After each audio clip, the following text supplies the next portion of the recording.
23 জানুয়ারি স্বাধীনতা সংগ্রামের উজ্জ্বল পথিকৃৎ নেতাজি সুভাষচন্দ্র বসুর জন্মদিন। নেতাজি সুভাষচন্দ্র বসুর 129তম জন্মদিবসে মহারাজগঞ্জ বাজারে নেতাজি জন্ম শতবর্ষ উদযাপন কমিটির উদ্যোগে আয়োজিত শ্রদ্ধা জ্ঞাপন অনুষ্ঠানে নেতাজি সুভাষচন্দ্র বসুর মর্মমূর্তিতে শ্রদ্ধা জ্ঞাপন করেন রাজ্যপাল ইন্দ্র সেনা রেড্ডি নাল্লু। পরে সাংবাদিকদের মুখোমুখি হয়ে রাজ্যপাল বলেন, ভারতবর্ষের স্বাধীনতা চাইলেই মিলবে না, তার জন্য চাই সহস্র মোকাবিলা করা। সেদিকে লক্ষ্য রেখে নেতাজি সুভাষচন্দ্র বসু আজাদ হিন্দ ফৌজ গঠন করেছিলেন।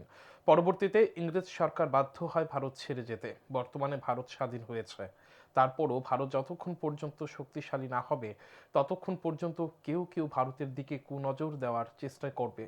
বিশ্বে বর্তমানে যে ঘটনা ঘটছে সেদিকে নজর না দিয়ে ভারতকে আত্মনির্ভর করতে যুবদের কাজ করতে হবে।